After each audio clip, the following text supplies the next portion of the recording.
Lama Jhampa, thank you so much for joining us for an interview and maybe to give the audience a very brief introduction. So you have gone to Dharamsala, you went to Dharamsala as a young man, have spent there more than a decade studying, meditating. You've even done a 3-year retreat under the guidance of Ling Rinpoche, the senior tutor of His Holiness the Dalai Lama. You've been also very close with Lama Yeshe, and yeah, who is actually probably one of the very first lamas teaching the 6 yogas of Naropa to Westerners. And yeah, you have this incredible background and experience. And also then you found the Dharma Center in Canada and now living in Mexico, leading a Dharma Center there. And yeah, so this is the occasion of now wanting to interview you about your life and your experience of Tibetan Buddhism, and of course, how it also relates to us Westerners. As a very first question, we would be interested in getting to know what brought you to India, to Dharamsala and to Tibetan Buddhism. How did it came? Well, I think it's sort of, let's say it was the end of the 60s, the beginning of the 70s, and it was the time of hippies. So, but I can say that in 1968, 1969, I was just 19 years old, and just due to circumstances, my father had died, my mother moved me out, and so I got myself a little apartment. I'm 19 years old. I got actually a really good job. I was making really decent money. I managed to buy a brand new car. And then in Canada, they changed the drinking age to 19. So suddenly I'm 19 years old. I have my own apartment where all my friends are still living at home. I have a brand new car. It's a cheap one. and we're able to drink and have parties every weekend. And so that happened for about 6 months. And then I just got very depressed. And, because I could look at it and say, well, God, I have everything, I mean, I have money, I have a car, I have an apartment, I have a good stereo system, we're partying all the time. And what's the meaning of life? It's not working for me. So I basically just got really, really unhappy, very, very strong feelings. And so I basically just turned around and said, okay, I'm out of here. So I liquidated everything I own. And I got a one-way ticket to England. And then that was in September of 1970. And that was actually the final rock concert of Jimi Hendrix. So I attended that down in the Isle of Wight. Oh, wow. And then just due to circumstances, and someone offered me a truck ride to Afghanistan. So I said, well, gee, that sounds nice. And it was only cost $80, which is absolutely nothing. But at that point, I guess it was worth a lot more. So I got in a truck and we drove all the way through Iran, Iraq, Afghanistan to Afghanistan, Kabul, and then I had to go somewhere, so I dropped down into India. And that's where, I remember when I arrived at the border and we crossed over the border into India, I just felt like, oh, I've come home, I had a really strong emotion. I even wrote it in my diary that, I felt like I've come home to my mother. I thought that was so strange because at that point I had no particular idea of Buddhism or anything. And then shortly after, I ended up in Goa. And at that point, I just turned 20. And so when I was in Goa, there's a nice lady, American lady who was in a college in Bangalore. And she said, oh, the Dalai Lama is giving the Kala Chakra initiation. We should go. And I said, well, I don't know, who's the Dalai Lama, who are the Tibetans, what's this? And she said, oh, no, it's really good, you should go. So we all basically got on a bus and went to Belkope, I believe was the Dharma, the Tibetan community. And then, I met the Tibetans and things, but again, nothing really clicked. I didn't have any idea of who the Dalai Lama was, so we missed the Kala Chakra by a week anyway. But so then the lady said, well, why don't you go to Bodh Gaya? That's where a lot of Buddhists are, because I was at that point getting interested in some meditation. So basically, the circumstances, by January the 2nd or 3rd, I was in Bodh Gaya, and that's when I met Lama Yeshe. And it was interesting because, if you think of a monk, maybe you're familiar with Catholic monks or Christian monks or something like that. They're very devotional to God and things like that. But when I met Lama Yeshe, he just exuded life. He was just so full of life and bliss and happiness. And it wasn't like I'm devoted to God or something like that. It was just, that was who he was.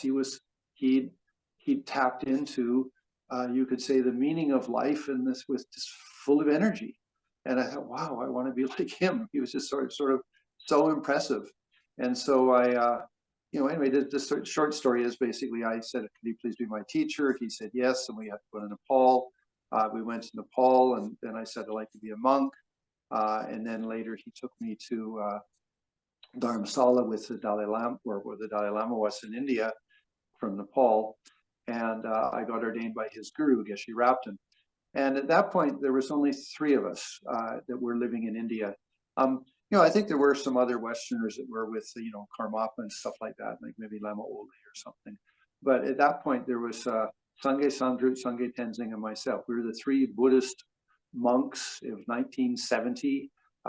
We were all, I think, in our 20s and stuff. I was just 20. So anyway, it was the very, very, very, very beginning of it all, totally. And from there, then basically other Westerners showed up. I think by 1972, Glenn had shown up with his wife at that time, Roberta, and such. And so basically that was the start of the Dharma path. But for me, it was like, I don't know, I was just so serious. I look at it now and I'm embarrassed how serious I was. And I really didn't know what I was doing. I mean, there's, these Tibetans had some magic with them, and it wasn't magic, it was just sort of life and meaning and such. And so I had this very powerful emotion about them, and that I wanted to really meditate and practice hard and things like that. So I ended up taking teachings from a variety of geshes and such at the time.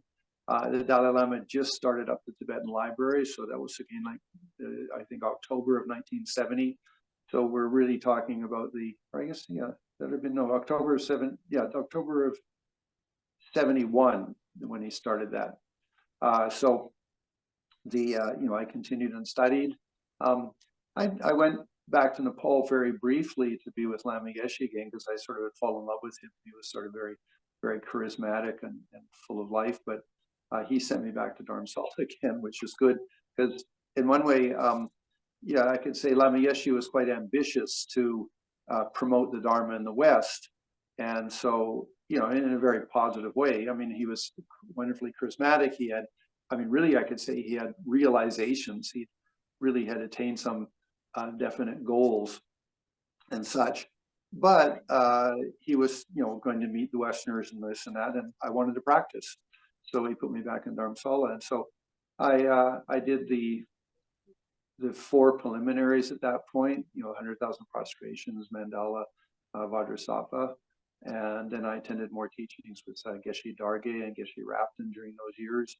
So I was getting a good education, and I was also doing short retreats.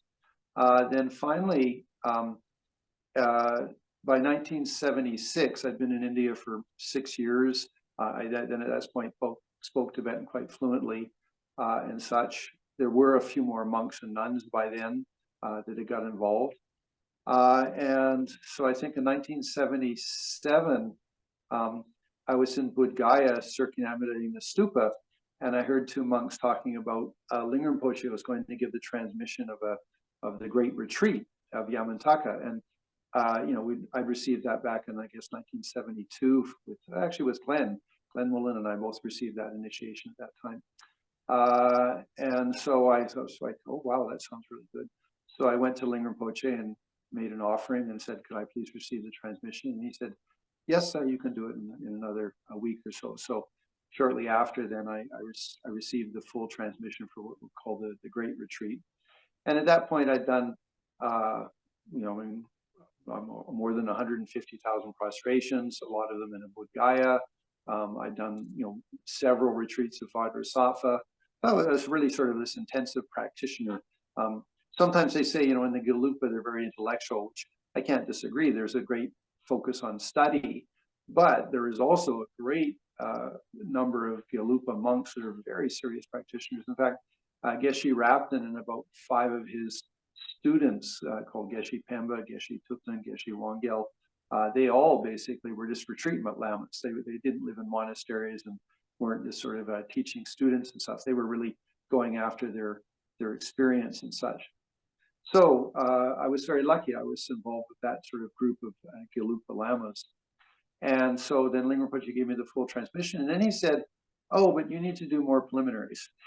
So I had to redo all the preliminaries, but not just the standard 4. I had to do a total of, well, there's 9. I did 8 of them. And so that would be, 100,000 prostrations, 100,000 refuge, 100,000 mandala, 100,000 vajrasattva, 100,000 guru yoga, 100,000 Tamsic Dorji or Samya Vajra, 100,000 satsas. I did those on paper, not on clay. Anyway, so I did that for 2 years. So I was in a light retreat for 2 years. That gets us up to 1980. So all of 1978 and 79, I was in retreat into Shida and Dharamsala, and with the support of Lama Yeshe and such. And then finally in 1980, Geshe Champa Wangdu is one of the students of Geshe Rapton, gave me his meditation hut up on the mountain. So I was about an hour and a half's walk from where the village was, in the Indian village, and where the Tibetans were and such. And I went into my my 3-year retreat there. But that was, I have to clarify that in the Gelugpa we have what's called Great Retreat, and it's not a 3-year retreat. And the 3-year retreat actually is, you do the preliminaries, like the 100,000 prostrations, etc., and then you do a series of retreats, for example, with Heruka Chakrasamvara and other things, and that takes 3 years.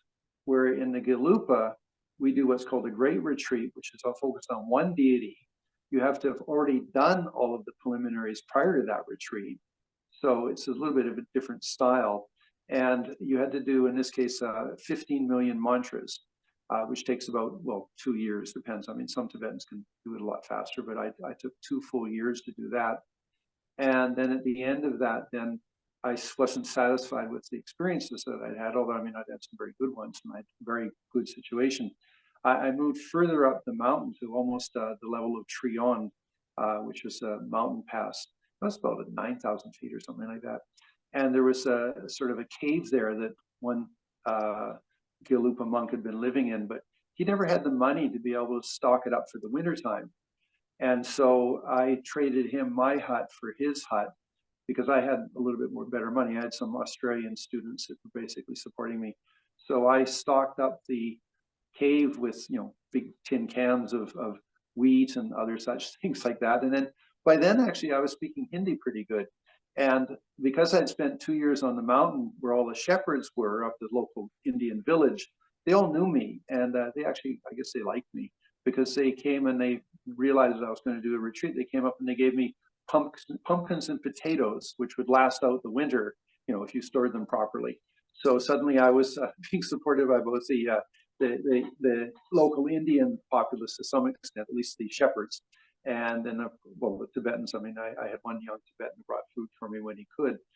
But by October of 1982, where I'd finished all of the mantras and such, I went into another year retreat in that cave, and I was snowed in. I was actually, if I had tried to leave halfway through, like in December or January, I would have died, because the snow was like 7 feet deep, and it was impossible, But I had my little hut, and then there's some pictures of that. The next summer, a friend of mine from Australia came and took a few photos, which is sort of me in my little cave. So anyway, I did 3 years, and that got me to about September of 1983. And then I moved down a little bit lower in the mountain, because I had to do fire rituals and such. As I say, the Gelugpa Great Retreat is quite significantly different than a Kargyu one. So I had to do fire rituals and such, a retreat for the fire god, things like that. And then finally, I completed everything by about November of 1983. And Ling Rinpoche was still alive at that point, but he'd had a stroke and he was not well. So I managed to finish the retreat. I made offerings to him and such. And then he died on Christmas Day of 1983. And I was there. I was at the house when he passed. So it was very special. And then he stayed in Tutum. He stayed in meditation for 13 days, which is, really great sign of powerful attainment. So that was great. And during that time, Maybe Yeah. maybe we can dig a little bit deeper into the experience of the tukdam, what that actually is. Yeah, when for the, those that don't know. Yeah, when the heart center stays warm. And also we would, I think, like to know a bit how it was 3 years of meditation and all the mantra accumulation. How is it to be so involved in meditation for such a long period of time? Especially for one practice, as you said. Yes. Well, okay. Well, we'll start off with the retreat. So for the first 2 years, I did, I believe, 6 sessions a day, because it was, you know, the Tibetans sometimes would do like 3 or 4 hours at a shot, but I didn't like that because it was just like, it was too exhausting. So I would go to bed at about 9 o'clock at night, wake up at 3 o'clock in the morning, and I would start my first session. And I would do about 2 hours to get me up to about 5 or 5:30 in the morning. And that was the first one. And you had to memorize everything. I mean, I feel so sad sometimes that Westerners don't put the effort into memorizing their sadhanas. And they have them in English. I mean, I had to memorize it in Tibetan, you know, but granted, I'd been in India for 10 years at that point, and I had actually memorized a lot of prayers. So I was fairly capable. But, you know, you get up at 3:30 in the morning and the room's dark, and you just wrap yourself up in your blanket and you sit cross-legged, and then you start chanting, and it takes about 40 minutes to do the long sadhana of Yamantaka, and then you do mantras. For me, the thing that was more important than anything was the sort of bodhicitta. And what I don't mean to, like, you know, I'm a great bodhisattva. No, it was just like, you know, may I be of benefit to sentient beings. May my retreat, may what I'm doing to myself be of benefit to others. So that was the big focus. And then, of course, understanding, you know, that we're all interdependent. We're in a vast ocean of atmosphere, and completely open and interdependent and not at all self-existent. So within that realm of wisdom, then you just have a sense of bodhicitta. And so then you do the Yamantaka practice. So do that. Then again at around 8, you know, then I'd do some other meditations, and about 8 in the morning and have breakfast. By 8:30, I was in my next session till about 11. And then, no, I do 2 sessions in the morning. So somewhere maybe like 7 till 9 and 9:30 till 11:30 or so. Then I would have lunch.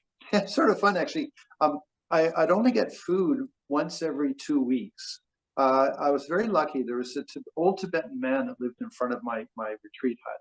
I mean, we're talking about what you could call, on that sort of shoulder of the mountain, there was about 7 Tibetan meditators. And the Tibetan meditators were all in long retreats. There was a Ling Lama named Dorgya, and then a couple other ones. And there was actually one monk who had actually attained full Tumo, Lobsang Tenzing, I believe his name was. And he even went to Harvard Medical School and got tested for his attainment of Tumo, and he really did have it. So this is the group of meditators that I was with on the side of the mountain. It was the research from Dr. Herbert Benson. Was it this research? Oh, yeah. I guess so. So we're talking 1981, 1982. Harvard Medical School came and saw the Dalai Lama. They asked if they could test the monks up on the mountain. The Lobsang Tenzing got tested and did. They also tested me. I had to do a few sort of breathing exercises and stuff, but you know, I didn't have any realization, so that was fine. So that was the time frame. So I have no idea of who the person was that was doing the testing or anything like that. Anyway, so this old monk that lived in front of me, he basically, his son would come up every 2 weeks with food for the father. So he managed to then bring my food too. So I basically stayed on the mountain for the full 3.5 years. I never left the mountain. I never went to the village or did anything like that. And I was always isolated. I discovered I did about 4 or 5 months of complete silence, complete isolation. I mean, the Tibetan boy would show up, give me my food, and walk away. You know, so I had nobody that was talking to me, you know. And I thought, oh yes, I'm being so serious, you know, like I'm in silence and I'm going to attain some realizations. And then I sort of thought, oh, maybe I'm going to go crazy, you know. So every 6 weeks, one of my friends, it was a monk, he was an Australian monk named Gary, he would come up and just sort of have a coffee with me or a tea in the afternoon every 6 weeks and just make sure I was okay. And so that way we just sort of make sure I wasn't getting strange. And I think about it now, I mean, you know, if you to do a retreat like that, you really have to groom yourself. It's not something you could like, tomorrow morning I'm going to do a 3-year retreat. You go crazy. So, I mean, I had 7 or 8 years worth of studies with short retreats. Then I did the 2 years of preliminary practices. And then, and I was fairly strict at that point. I mean, again, in silence, very seldom seeing anybody, but I was still closer to the village. So when I finally went to the 3-year, well, to the first 2 years of that, I'd groomed myself that I could be totally by myself. I mean, no communication with anybody. And so anyway, I'm just sharing with you that it's certainly, if you really are like you're going to be a really intensive practitioner, you groom yourself. You don't just sort of jump in and sort of expect things to go well. And the other thing I'd really recommend is that you're close to your guru. I mean, I was within, a couple miles of Ling Rinpoche. He was down the mountain, but, he lived up above the village. And so, he was actually within my boundary of my retreat, and I could walk to his house without ever meeting anybody through the forest and then visit him. I'd visit him when he was available. So during the first 2 years, I would see him about every 2 months for a couple of hours. He'd just spend time with me and we'd chit chat about whatever. We'd never talk about anything about experiences, but just to be there. I mean, when I'd show up, he'd talk about the flowers or the weather. And if I tried to make it sort of go over to some dream I'd had or something, he would say, superstitious, just don't stop. And so he'd always stop me. Only after 2 years, and I had a particularly interesting dream to share with him, that he then gave me a description of it and told me what to do. But I can say that like he made sure that I wasn't just sort of like meditating and sort of, oh, I've had this dream, I must have some realization. No, he knocked me back and then knocked me back. So I really had to work hard to impress him, to be able to have him make any commentary about anything I was doing. Anyway, and then the last year, of course, I was completely in isolation. I didn't see anybody until the very end, and then he had his stroke. But back to the thing. So I did 5 or 6 sessions every day between 3 in the morning until about 9 o'clock at night. And in that time, you had to basically do 15 million mantras of that particular deity. Depends on the different practices. Sometimes, like if you do the Vajrayana, you can do 33,700,000 mantras, or I forget. There's a couple different sort of things. Depends on the deity. With the Yamataka, it's 15 million. And then when I went to the last year, I was just doing completion stage practices, and that was interesting. Again, I'll just share some comment that I went to a Lama called. He was on the mountain where I lived, and this was before I got snowed in. And I said I still had a very fickle mind. My mind still would bounce all over the place and stuff, even though I've done so many mantras and so much meditation sessions and so many visualizations. And he said, "Well, control your breath." And I went, "Oh, that was interesting." So I had a book in my little sort of retreat library of Iyengar, Light on Pranayama. And so I took his exercise, and there's a variety of exercises, but it was control of breath. And so that was really hard, but I was doing just completion stage practices. So, the standard thing, you'd have hollow body and you see yourself as a deity, you're down in your abdomen and you're trying to sort of, focus on, opening up your central channel and such. And so I practiced controlled inhalation, controlled retention, and controlled exhalation. And I managed to get that it took me 30 seconds approximately to inhale. I could hold the inhalation for 30 seconds, and then I had to exhale for 30 seconds. And I could do that, and I was doing like 40 sessions a day of that. Wow. To build up to that. It took 2 months or 3 months to get to that level. I mean, it wasn't something you could start tomorrow morning. I mean, try to just do it for 10 seconds. And you'll find yourself gasping and all sorts of things. And so really it was difficult. You get headaches and your body jerks and your body doesn't like it. It's being controlled. It's horrible. But the thing is, at the end of when I finally did have it, you think about it, for 30 seconds, you slowly inhale with the sound of a particular mantra. And then for 30 seconds, you hold that in your abdomen on the syllable ah. And then and it's not like then you go like that. No, then for 30 seconds you exhale. And it's not like you stop. I didn't know you could do another pause, but I couldn't do that one. I didn't want to try that. So then again, I'll just start a 30-second inhalation, 30-second hold. And so after about 2 or 3 months, when I actually attained that, I would do this continuously. And then, of course, trying to focus on the central channel, trying to focus on psychic heat and everything like that. It was interesting. And you certainly stopped thinking. You know, and when you're that focused on holding your breath and controlling your breathing and such, it was very profound. I have to say that was one of my best experiences of consciousness, was that.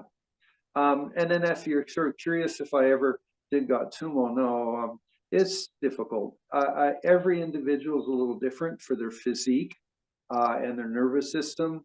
And my body just wasn't ready for that particular level of opening and such like that. So I had some good experiences and such, but I can't say that I was overly successful. But, you know, I mean, I was only, 32, 33 years old, so young and full of physical energy, so it was no problem, you know. And about so the that was Tugdan of your teacher, Lama Jhampa. Yeah, okay, so that was the retreat, mantras and everything.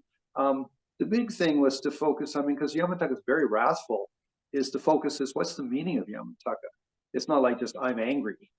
No, it's like, you know, what is his 4 fangs? What is his vibrating tongue? What are his 2 horns? What do they symbolize? And so when you do a lot of visualization, you know, you can establish, let's say, a certain part of the mandala. It's imbued with a certain meaning, and your consciousness can hold that as it then generates another thing over here of another, maybe it's a skull cup full of bodhicitta, but then you have an understanding of what that is, and your mind can hold that, and then you can focus on yourself as a deity. So it's, you know, when you do really strong, long retreats, you can do incredible things with your consciousness. Anyway, so that's the retreat. Then, as I said, I finished by October, November of 83, and then Ling Rinpoche had a few strokes by then. Then he died Christmas Day. Now, Tutam, as you may be familiar with, whatever, is where, you know, you have the 8 visions of the time of death. So you have the dissolution of the earth, water, fire, air elements, and then what happens is then your central channel naturally opens, and then you have the 4 subtle visions of white, red, black, and then clear light. Now, if you have the ability to control your consciousness and such, then as you go through the 4 subtle, when your central channel opens, you have the white, the red, and the black vision. If you can hold that because of the power of your consciousness, then your body doesn't die. Your body just basically is in, you know, it's in hibernation, I guess you could say, you know. And so with Ling Rinpoche on Christmas Day, I was at the house. His manager came down and said, "Oh, Ling Rinpoche, stop breathing." And what it was is they put a mirror in front of his nose, and if there's no, you know, fog there or anything like that, it means he's then sort of holding his breath. And that's one of the indications that you've opened your central channel, that you no longer breathe. That your consciousness is within. And so then he is able to hold that for 13 days, hold his consciousness in that particular central channel. So very powerful. And excuse me, I just have a little things popping up on my screen. And then on the 13th day, so I guess somewhere January the 10th or January the 5th or 6th or something like that, it was very interesting because we're in Dharamsala, which is about 5,000 feet. And there's a ceiling of cloud that's at about 9,000 feet. And so the sky was completely like this huge ceiling of cloud. I mean, you know, the clouds would go for hundreds of miles in every direction, but like a completely flat ceiling. And so when the manager said, "Oh, Ling Rinpoche's left his body," if you went outside, above the house, there started to be a vortex. Wow. It was really quite unbelievable, you know. I mean, like, so you look up, and so there's this sort of flat ceiling of cloud, and then right above the house, it starts to spin in a circle and stuff. And it was like, woo, you know, like very powerful being, you know. And that's when he left his body. Interestingly, for example, Trijang Rinpoche died whilst I was in retreat, I think in 1982. And I didn't, at that point I was in retreat. I had nothing to do with what was going on. But when they cremated his body at the Tibetan children's village, although it was a crystal clear blue sky, rainbows appeared. Wow. And so again, that was an indication of Rinpoche. He had great realizations and stuff, but he only stayed in Tutum for 3 days, they say. And then he left the body. And then when they cremated his body, as they say, although there was a crystal clear blue sky, rainbows and such appeared in the sky above. So he became a very holy Lama. So that was sort of fun. Then just, a quick sort of resume. So with Ling Rinpoche passed on, Cirque Rinpoche died, Tricha Rinpoche died. I really didn't have much reason to stay in India. And that was, we were at 14 years now, where, I'd sort of been in India a long time. I only weighed 65 kilos. I was really skinny, But anyway, so I decided to go home, and I went home, and then within 1 year, I just realized it was very difficult to maintain an ordination. For some reason, I never really connected up with Lama Yeshe died in March of '84, and I was actually in New York. I was flying home by then, and I was in New York City when I heard he died. But I don't know. I never really just pursued that. I never went to California or anything like that. I just went back to Canada, and so I ended up being independent. And although I'm very much a part of the FPMT organization, and I was one of Lama's very first male monks and all of that. At that point in Canada, I went back. I returned my ordination because it was very difficult. There's no real support system to be ordained at that point in Canada. Even now it's very difficult. At that point, it was even less. In fact, meditation was considered like the devil would take over your consciousness if you meditated, and even some churches didn't like their practitioners to be doing yoga because again the devil would take you. Those are the incredible misunderstandings that they had. Anyway, so I ended up returning my ordination. I married a lady that had lived in India for 7 years. She was American. Her name was Maria. And so I married her because, she'd been in India. She had the same gurus and everything. So it seemed like it was a good match. And also, I'd grown up without a father. My father had died when I was 6 years old. And so I had some idea that not having a father in your life it's very damaging, not having an older male character. So I adopted her two her boy and girl, and I raised them for 18 years. And I had a Dharma center. I translated for a Sakyapa Lama for all those 18 years, but I also had my own Dharma center and things. And then we invited some of the great Lamas at the time, Tara Rinpoche and Lati Rinpoche, and different Lamas came to the Dharma center. So it was great. It was a very good time. And then by 2002, basically my wife was sort of going in a different direction, and I'd helped raise her children and everything, and I just decided I really would like to pursue the Dharma more, and she wanted to have children and grandchildren, and so we ended up sort of parting ways. And I got invited to Mexico at that point, so I came, and I really liked Mexico. It was very similar to India, so sort of like suddenly I'm back in India, but everyone speaks Spanish. And so I ended up teaching here, and at that point, Dharma was very, very new in India, in Mexico. There was one fellow named Tony Karam who was teaching, but he really didn't have, he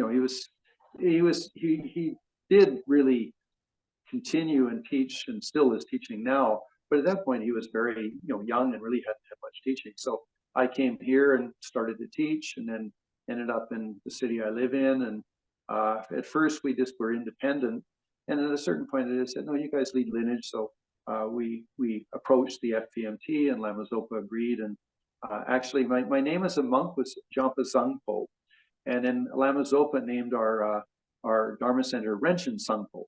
And that was very, very sweet of him, sort of thing. So anyway, and so I've been here for 18 years teaching, and basically being the resident teacher for an FPMT center. And I guess the only big thing that happened between returning to Canada in 1984 was in 1988, I had an audience with the Dalai Lama, and I went back to India, and someone had asked me to give initiations, but I said, hey, I need permission from my teachers. You don't just sort of turn around and start giving initiations.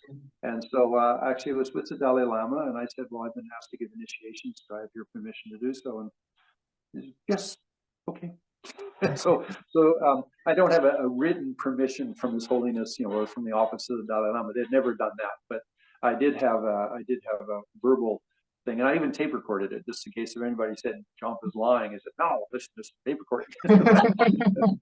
At that point, it was really new. I mean, actually, fun-wise, is that I remember I talked with Glenn a couple of years ago, and we were talking about old times, and he said, yeah, I remember when you asked the Dalai Lama and he gave permission, all of us went like, woo, because we're Galupa, and sort of Galupa's really strict.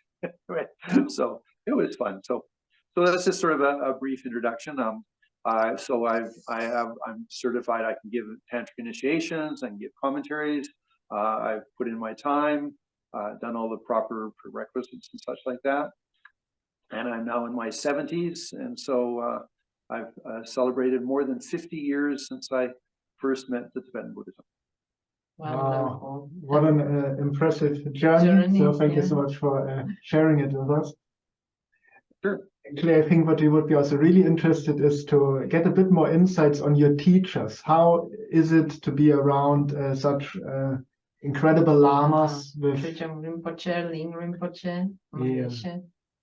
Maybe like 3 or 2, what was really inspiring? Well, I have to say that, yes, we're really, that for those of us that were in India in the 1970s, and there was a quite large number. I mean, there's Gavin and Glenn and Gareth Sparham and a lot of, a lot of us are the originals and such.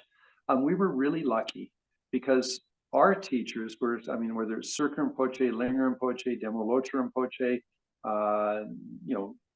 all of the different lamas, they'd all been educated in Tibet, and they'd all, they had lived within that environment.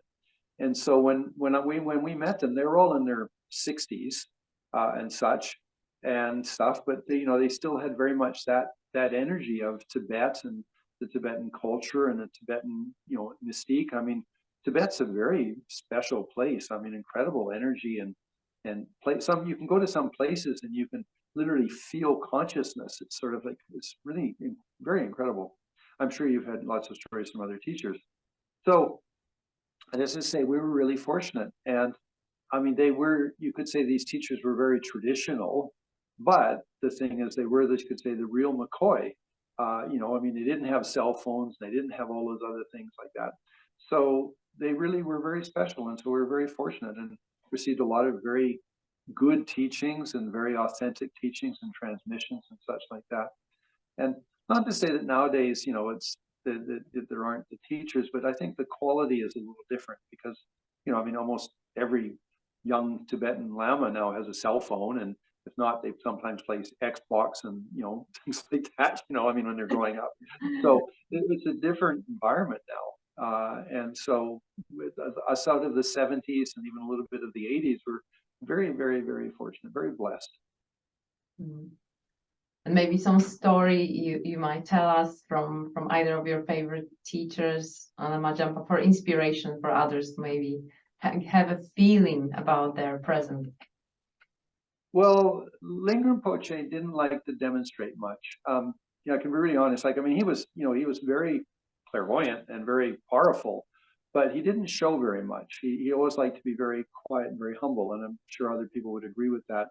But there were several occasions where, for example, once I was in Bodh Gaya in the sort of mid-70s, and an American couple showed up, and they'd received a Yamantaka initiation in 1968 or 69 from Ling Rinpoche at the big Tibetan temple. But at that point, there was 400 or 500 Tibetans attending. There was almost no Westerners living in India at all then. I remember this is the very, very beginning. And Lama Yeshe, they were students with Lama Yeshe, but just lay people, and a married couple. And so he said, please, could they attend the initiation with Ling Rinpoche? So Ling Rinpoche said, yes, but they have to do the commitment every day. They have to do the long sadhana. So they took the initiation and stuff like that and things. And then they went off and they joined a Khargyu Lama, Kumchu Rinpoche, which is in Tashi Zhang, a little bit further along the mountains of the Himalayas. And then at a certain point, then they just said, well, look, we don't have much to do with the Gelugpa anymore. We're going to stop our commitment. So in 76, they came to Dharamsala, or came to Buddha Gaya, and they said to me, Jhampa, you're the translator. Could you please translate for Ling Rinpoche? And I said, sure. So I'll meet you at his, the residence of the monastery at 2 in the afternoon. They said, okay. So I show up at like 20 minutes to 2, come in, do 3 prostrations for Ling Rinpoche, and he says, oh, why are you here? And I said, well, there's some people that want to see you. And he said, oh, okay. And he paused for a moment, and he said, they've broken their commitment with me. It's sort of like, like shit, And it's like, okay. So I just sit there, and then they come in and 2 o'clock, and they do the 3 prostrations, and that's right. They basically said, look, we're Kargyupa now. We don't want to do this. And so Ling Rinpoche says, no, I'm sorry, you have a commitment with me. You have to keep your commitment. And so they were really unhappy with that. Then later, when I went outside, and I said, look, before you even got in the room, he knew you'd broken your commitment. Wow. And so that impressed them. I don't know whether they maintained their commitment or not, but let's just say that was one of the most obvious, like blatantly, like, whoa, this man is omniscient. He knows things. He hadn't even seen them or anything like that. And you have to remember, he hadn't seen them for like 5 years, and they'd only attended initiation with 500 other Tibetans. So it felt like that they were outstandingly like special receiving this initiation. They were just sort of 2 white faces in the middle of 500 other people, and yet Ling Rinpoche knew their consciousness. So that was very impressive. Tritsur Rinpoche was very blissful. That's all I can say is that he exuded bliss from his body and was very special. Of course, his practice was Heruka. And so I managed to, translate for him for several Heruka initiations and such, and receive some special transmissions. So I think I was really lucky. But I remember once I visited him, actually just before I did my retreat, and he was talking, and he leaned forward and he moved his hand across in front of me, and little bubbles of bliss came out of his hand. It was like, woo. Very, very holy, such. I'm sure Glenn has some good stories too, but Tritsur Rinpoche was very holy, very special, just really, he had realized the Heruka Tantra. So Ling Rinpoche was the Yamantaka Guhya Samaja, and Tritsur Rinpoche was the Heruka Tantras. Those were the 2 main lineages that then the Dalai Lama carries. So yeah, it's being said. Sorry. Yeah, I've heard that it's being said that Ling Rinpoche was the emanation of Yamantaka and Tritsur Rinpoche emanation of Heruka. Is that? That's correct, yeah. Yeah. That was the way the Tibetans looked at it, yes. Wow.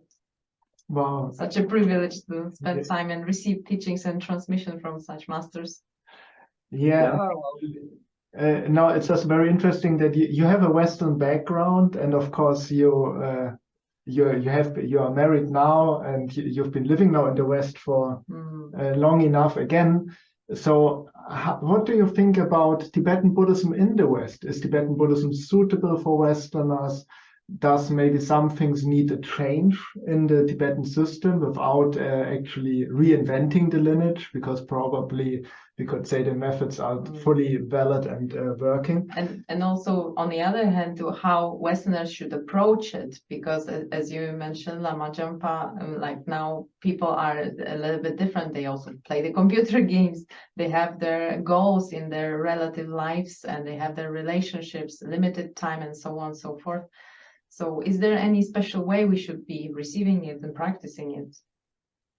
Well, the one really nice thing with Tibetan Buddhism is that it's very intelligent. So nowadays, with all the research into mindfulness meditation and in psychology, Buddhism's holding its own absolutely.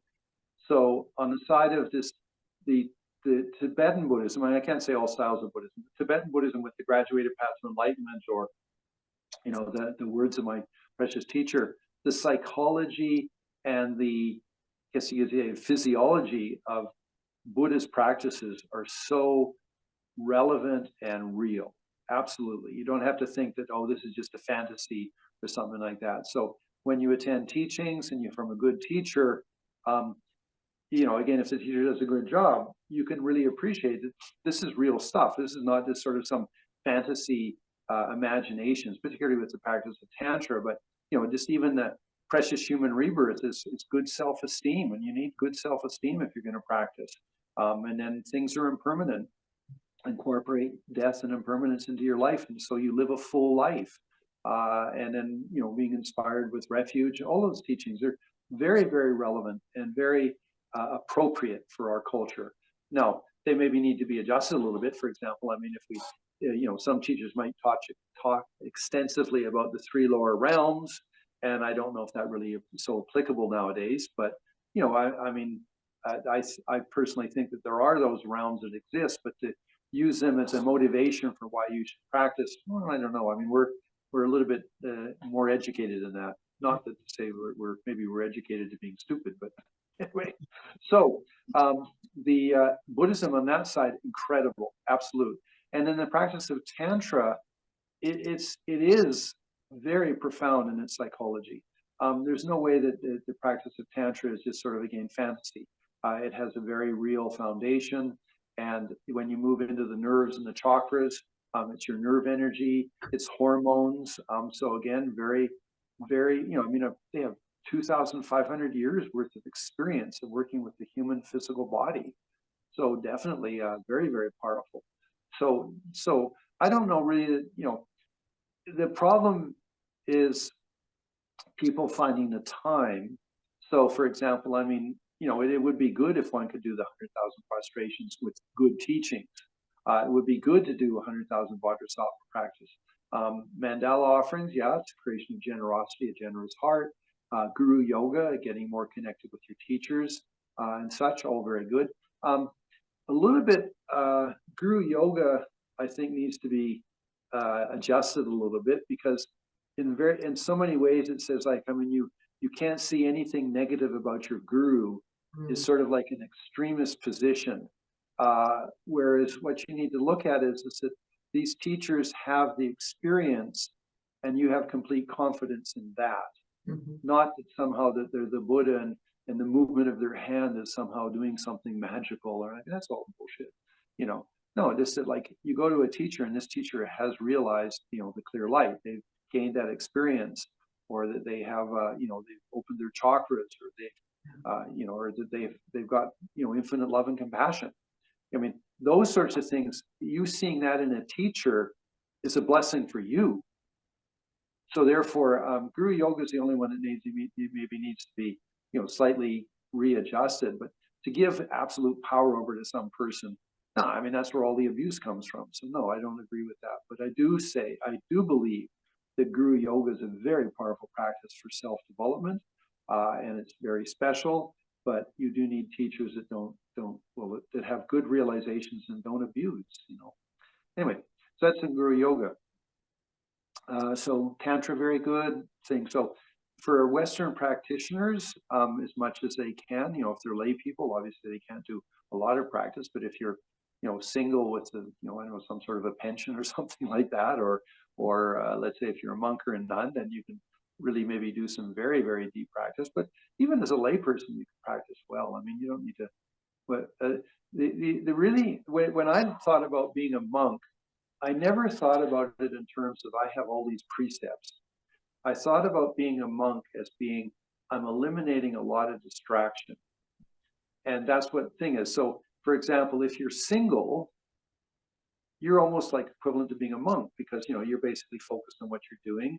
You don't have a lot of distractions. You don't have to ask permission of anybody to anything. You basically can practice very strongly. So ordination really is just, it's a very good way to practice. Now, I mean, you're a couple, so the two of you have the Dharma thing, so you can support each other. So the two of you could be really good for each other.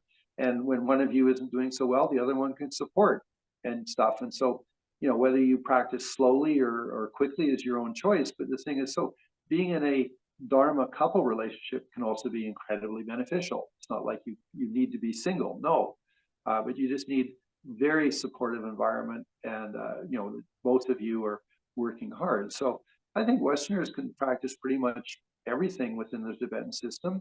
Just depends on how much freedom of time they have.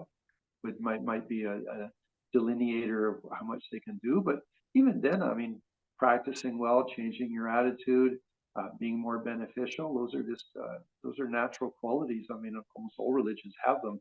Buddhism has them really good. I mean, again, I mean, good teachings give you confidence in what you're doing with yourself, which is so special. It's not like faith only, like, you know, be nice because God's going to love you. No, be nice because it's the quality of who you are. You know, anyway, so no, Buddhism's great. So I would just say for Westerners, as lay people, definitely practice is good. You know, maintain your commitments. Don't go supermarket shopping for hundreds of deities. That's a waste of time and energy because you just end up with lots of commitment and no time. So focus in on a few good practices. All tantras, especially Anuttara Yoga, will produce results. Some of them are maybe, some of them fit certain students, certain people better than other ones. Okay, that's that's for sure. And But no, so Lama Jhampa, could you give an example which type of people should go for a different type of practice? Like what would be a for me, Glenn's a perfect Haruka practitioner because he's you know, he's very sensual. You know, I don't know for myself. I mean, I have Yamataka practice is sort of my main one. Not to say I'm an angry person, but the thing is that it eliminated it gave confidence and power. So that again, I think that if you find a teacher that you like, their deity practice is most likely the one you should do. Now, you can have several gurus with different qualities. I mean, for example, Trisha Rinpoche was bliss and Ling Rinpoche was power. That's just sort of the way they were. So it's not like you take one and don't do the other, but you appreciate both of them are helping you become more enlightened. So if you did have those two practices, Yamataka and Haruka, then you've got two sources of inspiration in your practice. So it depends. I think with practice and time, you would understand the deity that's most appropriate for you. But at the beginning, just, you know, you follow what your teacher has to say and what suggestions they make, because you need to establish a foundation for your practice, you know, which is wisdom and compassion. So whatever deities work for that, good. And then as you get more proficient, you might understand a particular deity catches your attention, or you have a very often dreams are a good indicator of where, you know, if you've got a very a special connection with a particular deity. So there's lots of ways it can happen, but it certainly takes some time to practice. I mean, just in the first year to say, oh, I should do this deity, I don't know if that's so accurate. After 4 or 5 years, and you can say, oh, okay, no, I have my feet are on the ground. I know what deity I should practice. So do I understand it correctly that would you suggest Lama Jhampa to let people discover a little bit first some of the practices, and after a while, like 3-4 years of practicing various selected practices, to choose their own destination path? Yes, that's true. The big thing would be getting initiations without a lot of commitment. So for example, myself, if I give Anuttara yogas, they only get 6 session guru yoga. So whether it's Vajrayana, Yamataka, or any of the other deities, that's the commitment I would give them. I don't give them the sadhana because, for example, let's say in the Gelupa, especially for lay people, Yamataka, the solitary hero Yamataka, is a very good preliminary practice because it removes obstacles. Later, you would switch over to Vajrayana, you know, as a lay person who doesn't have a lot of time available. That would be the general progression in the Gelupa for things. But, you know, within that, you could, for example, at a certain point, so, oh, really, Haruka is a little bit better for me than Vajrayana, so you do Vajrayana. Or maybe, you know, you're doing a Hayagriva, or sorry, you know, Tamdran, or such. There's several, you know, very, very good tantras. And so you could pursue those with time. But the big thing is not to get a lot of commitment and then go, oh, I now found my deity, but I have an extra 45 minutes worth of these other deities I've got to practice because I took all these commitments. So the thing you can do is if your guru is still alive, you go to your guru and say, I would like to return this commitment, please. And depending on the guru, they'll say yes or no, but that would be something. So you that way, you always keep, you have an essential practice, an essential set of commitment, but it's not huge. Okay. Yeah, I think it's very valid suggestion. Yeah, thank you so much for that insight and advice. I think very important for those of us Western Buddhists who choose to practice and who take empowerments, yes, or those to start. So there you have a sort of a small introduction of who I am, what I've done. I'm happy with myself. If I look back, maybe I could have changed a few things, but no, my learning experiences are really good. So I was 14 years a monk, 18 years bringing up family, and now 18 years, in a Dharma relationship with somebody. So I think I have a very good repertoire of teachings and understanding. As for example, you should never approach a monk or a nun about relationship issues. Why would they have any advice for you? They don't know. They've never been in a relationship. So, if you as Dharma practitioners, if you have a relationship issue, go to other Dharma practitioners that are in relationships. You'll get good wisdom. Yeah, yes. That's another good advice. Thank you so much, Lama Jhampa. Yeah, such an honor to have learned a little bit more about your life and your experience, because I think we experience for ourselves, especially, for us being Westerners, it's so valuable to have qualified teachers with experience that can relate to our Western mind and understanding. But still, they also got this understanding from this traditional way of receiving transmission, also being qualified as a practitioner, then as a teacher, that still understand this old world that you mentioned, Lama Jhampa, that doesn't exist anymore. It still had so much practical also advices about the practices and lifestyle for the Westerners. I think we count ourselves really very, very lucky, very blessed to have met you and now use also this time to receive transmissions and wisdom. Thank you. Yeah, and for all the listeners, we will maybe link your YouTube channel in the description below. So those who have already initiation to Yamantaka Vajrayogini, you may want to check out the teachings of Lama Jhampa. They're really wonderful resources. Real treasury. Yes, and of course, then we're also very honored that you will start giving a Chakrasamvara commentary in January 23. So if you're watching this video in 2024, then you might find a link to the commentary of Chakrasamvara that Lama Jhampa gave. So yeah, thank you so much. And we are looking forward to the journey of learning a lot from you, Lama Jhampa. Okay, well, thank you very much. It's good to be with you. Thank you very much. Thank you very much. Thank you.